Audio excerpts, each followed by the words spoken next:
Hello friend, नमस्कार। बहुत बहुत स्वागत है आप लोगों का बीएस ऑटोमेशन एंड इंस्टीट्यूशन में। तो दोस्तों, हम मौजूद हैं अपने एलईडी टीवी लैब में।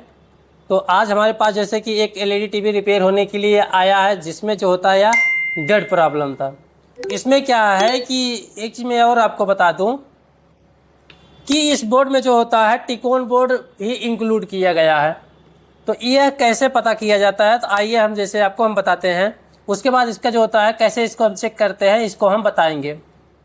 तो जैसे कि आप इसमें देख रहे हैं, हम देखते हैं टिकोन बोर्ड कहाँ पे लगा हुआ है। ठीक है, तो अगर हमें टिकोन बोर्ड देखना है तो हम स्केलर पट्टी सबसे पहले देखते हैं। क्या देखते हैं? स्केलर पट्टी। तो अगर स्केलर पट्टी पे आईसी लगा हुआ होता है, जैसे कि आईसी कौन कौन सी होती है?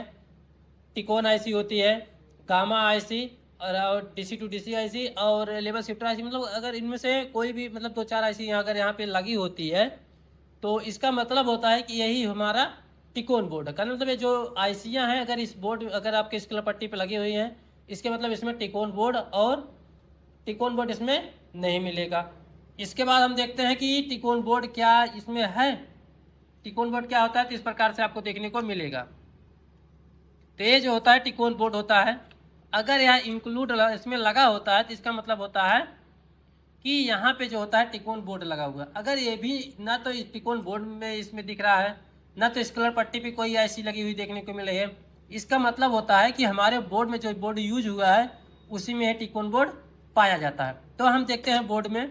तो बोर्ड में आपको यहाँ पे दिख रहा है, इस प्रकार से देखने को मिलता है। ठीक है, इसका मतलब होता है कि टिकोन बोर्ड इस बोर्ड में ही कनेक्ट है। ठीक, इससे आगे बढ़ते हैं। तो अब हम जैसे कि चलिए हम इस बोर्ड के बारे में कंप्लीट समझते हैं। तो मान लीजिए आपका जो है टिकोन बोर्ड, इसको जो होता है कैसे समझा जाता है इसको बता दिया। अब हम बढ़ते हैं आगे इस बोर्ड में। तो अब इस बोर्ड में हम चेक करेंगे कि जब इसमें पावर सप्लाई देंगे, उसके बाद पावर सप्लाई देने के बाद कहाँ पे कितना वोल्टेज बनता है, इसको हम बताएंगे। इसके बाद इससे पहले क्या किया जाता है, अगर बोर्ड आपके पास कोई भी रिपेयर होने के लिए आता है तो सबसे पहले आप क्या चेक करोगे? Cold testing. कोल्ड टेस्टिंग क्या होता है कि कंपोनेंट को बारी बारी सबको चेक कर लोगे, कहीं कोई शॉर्टिंग तो नहीं है। ऐसे ठीक इसी प्रकार से आप कहाँ चेक करोगे? जो होता है लॉजिक कार्ड में। उसके बाद बैक लाइट सेक्शन। इस प्रकार से मतलब यहाँ पे जो आउटपुट में डायोड लगे होते हैं, शॉर्ट के डायोड लगे होते हैं, इसको भी चेक करोगे। अगर कुछ नहीं शॉर्टिंग दे रहा है तब जाकर के आप हॉट टेस्टिंग करोगे। तो हॉट टेस्टिंग करने के लिए आपको इसमें लाइन इन कराना पड़ेगा। चलिए हम इसमें लाइन इन करा देते हैं। जैसे कि मैंने इसमें लाइन इन कराया, तो देखिए यहाँ पे इंडिकेटर ग्लो हो गया है। ठीक है, तो आप चेक करोगे इसमें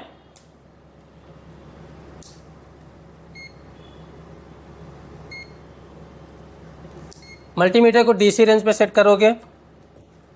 इसके बाद देखिए आपके यहाँ पे कितना वोल्टेज बन रहा है। चलिए यहाँ पे देखिए अराउंड कितना बनता है, 350 वोल्टेज, 300 350 वोल्टेज मिल रहा है, 306 वोल्टेज। ठीक है, इसके बाद हम अगर यहाँ पे 306 वोल्टेज मतलब जो भी वोल्टेज है अगर स्टेबल है तो हम डायरेक्ट आउटपुट में चेक कर लेते हैं। लेकिन अगर इस प्रकार से रेड इंडिकेटर ग्लो हो रहा है तो इसका मतलब होता है कि आउटपुट हमारा ओके है। तो अब आउटपुट ओके है का मतलब हमारा 12 वोल्टेज प्रॉपर बन रहा है। देखिए चेक करा करके भी दिखा देते हैं। देखिए 12 वोल्टेज बन रहा है, वो भी स्टेबल होना चाहिए। ठीक है, इसके बाद क्या किया जाता है कि अब हमारा जो ये बोर्ड जल रहा है, रेड इंडिकेटर जल रहा है आईआर में, तो इस कंडीशन में क्या होता है कि इसमें दो प्रकार के वोल्टेज होता है। एक तो जो होता है रेड इंडिकेटर पे वोल्टेज बनता है, एक रेड जो होता है ग्रीन इंडिकेटर पे वोल्टेज बनता है। अब रेड इंडिकेटर पे कौन सा वोल्टेज बनता है, आइए हम उसको चेक करते हैं। तो रेड इंडिकेटर में 12 वोल्टेज बनता है, उसके बाद 5 वोल्टेज बनता है। तो 5 वोल्टेज कहाँ बनता है, आपको इसको चेक करने के लिए इसमें कैपेसिटर देखना पड़ता है। तो कैपेसिटर कहाँ पे यूज हुआ है, देखिए यहाँ पे यूज हुआ है और यहाँ पर भी यूज हुआ है। तो यहाँ पे हम चेक करते हैं। देखिए कितना वोल्टेज बन रहा है, 5 वोल्टेज मिल रहा है। इसका मतलब हमारा 12 से 5 ओके है। ठीक है, इसके बाद क्या बनता है कि 3.3 वोल्टेज। तो 3 यहाँ पे देखो कुछ नहीं बन रहा है यहाँ पे, क्योंकि 1.8 वोल्टेज बनता है। देखो यहाँ पे नहीं बन रहा है। यहाँ पे जो होता है देखिए यहाँ पे 3.3 वोल्टेज मिल रहा है। ठीक है, अब 3.3 और एक वोल्टेज और बनता है, क्योंकि ये एलईडी टीवी जो होता है आपका नॉन स्मार्ट है, ठीक है। तो नॉन स्मार्ट की पहचान हम बता देते हैं कैसे की जाती है। तो अगर यहाँ पे आप देखोगे लैन का पोर्ट है कि नहीं है, है ना, इसका मतलब तब ये क्या है, स्मार्ट है। अगर यही लैन का पोर्ट नहीं होता तब क्या होता, नॉन स्मार्ट होता। राइट, सही जा रहे हो, ठीक है। आगे बढ़ते हैं। तो इसमें 1.5 वोल्ट, अगर स्मार्ट है तो 1.5 वोल्टेज बनता है, नॉन स्मार्ट है तो 1.2 वोल्टेज बनेगा। तो 1.5 वोल्टेज को देखते हैं। तो यहाँ पे कितना मिल रहा है, देखो यहाँ पे 5 वोल्टेज मिल रहा है, इस कॉइल पे 3.3 वोल्टेज मिल रहा है। यहाँ पे चेक करते हैं, यहाँ पे यहाँ पे कितना बन रहा है, यहाँ पे कोर वोल्टेज बनता है, और यहाँ पे जो होता है ग्राफिक वोल्टेज बनता है, ठीक है। चलिए, तो यहाँ पे चेक करते हैं, देखिए 3.3 वोल्टेज, 5 वोल्टेज, ठीक है। इसके बाद यहाँ पे यहाँ पर जो तक कोर वोल्टेज ये यहाँ पे बनेगा, देखो 1.5 वोल्टेज मिल रहा है, ठीक है। इसका मतलब होता है स्टैंड बाई प्रॉपर ओके है, और 8 एलईडी टीवी जो था रनिंग में आने के लिए स्टार्ट, मतलब चालू होने के लिए तैयार है। क्योंकि यहाँ पर भी चेक किया वोल्टेज नहीं बन रहा है, यहाँ पर भी चेक वोल्टेज नहीं बन रहा है, और मतलब ये इसमें एक जीपीयू वोल्टेज होता है, एक कोर वोल्टेज हो जाता है, ठीक है। और बाकी जो होता है कॉइल का जो होता है, क्योंकि जो होता है कॉइल जो होती है बक कन्वर्टर कॉइल होती है, ठीक। देखिए टीवी को स्टार्ट कर रहे हैं, टीवी स्टार्ट कर दिया। आप देख रहे हैं यहाँ पे जो होता है लाइट ग्लो होना स्टार्ट हो गया है, ठीक है। अब इसमें वोल्टेज चेक करेंगे, देखिए यहाँ पे कोर वोल्टेज बनना स्टार्ट हो गया, बन रहा है ना 1 वोल्टेज।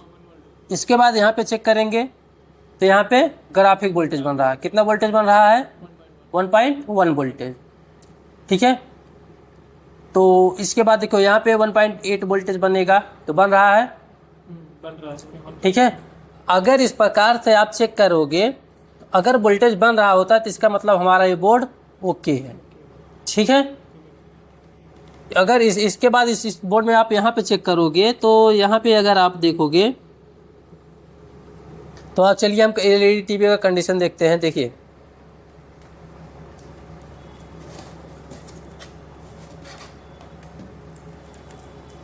देखिए अगर इस प्रकार से डिस्प्ले आना चालू हो जाएगा, ठीक है, कोई दिक्कत।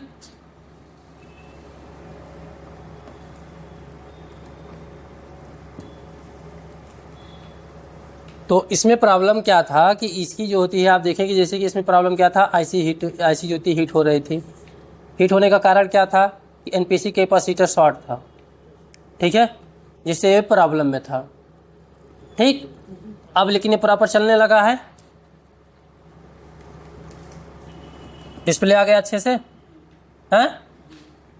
चलिए, तो गाइज यदि आप भी जो होता है एलईडी टीवी और इसके अलावा भी हमारे पास कोर्स कराया जाता है, जैसे बीएफडी हो गया, बीआरएफ हो गया, एचएमआई, और होम इन्वर्टर का भी कोर्स कराया जाता है, एसीपीसीबी और एसी का मैकेनिकल भी कोर्स कराया जाता है। यदि आप भी कोर्स करने में इच्छुक हैं तो स्क्रीन पे जो नंबर चल रहा है इस पर कॉन्टैक्ट करें। मिलते हैं हम नेक्स्ट वीडियो में नेक्स्ट टॉपिक के साथ, तब तक के लिए बहुत बहुत धन्यवाद।